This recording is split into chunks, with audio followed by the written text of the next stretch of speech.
سورہ آل عمران آیت نمبر 28۔ اعوذ باللہ من الشیطان الرجیم، بسم اللہ الرحمن الرحیم۔ لا يتخذ المؤمنون الكافرين أولياء من دون المؤمنين ومن يفعل ذلك فليس من الله في شيء إلا أن تتقوا منهم تقاه ويحذركم الله نفسه وإلى الله المصير۔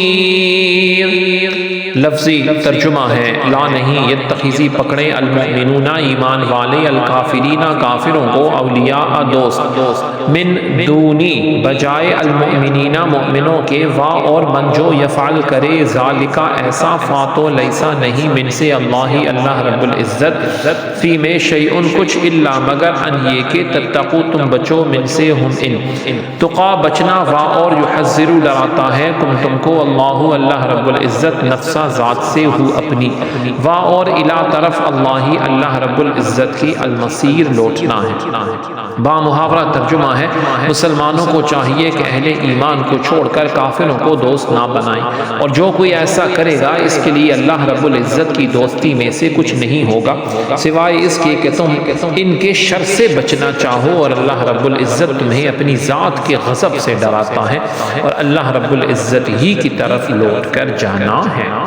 آیت کی تفسیر میں فرمایا گیا لا يتخذ المؤمنون الکافرین اولیاء من دون المؤمنین، مسلمانوں کو چھوڑ کر کافروں کو اپنا دوست نہ بنائیں۔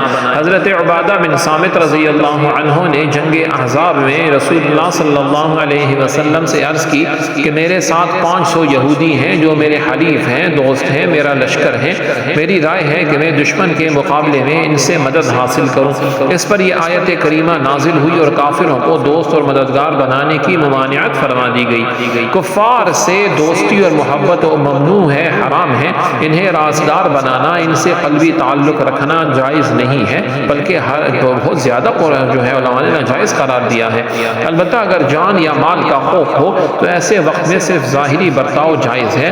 یہاں صرف ظاہری میل جول کی اجازت دی گئی ہے کہ ظاہری برتاؤ انسان اپنا سکتا ہے، یہ نہیں کہ ایمان چھپانے اور جھوٹ بولنے کو اپنا ایمان اور عقیدہ بنا لیا جائے، بلکہ باطل کے مقابلے میں ڈٹ جانا اور اپنی جان تک کی پرواہ نہ کرنا افضل ہے، بہتر ہے۔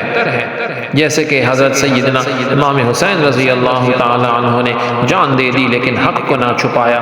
آیت میں کفار کو دوست بنانے سے منع کیا گیا ہے، اسی سے اس بات کا بھی حکم بھی سمجھا جا سکتا ہے کہ مسلمانوں کے مقابلے میں کافروں سے اتحاد کرنا جو ہے وہ کس قدر برا ہے۔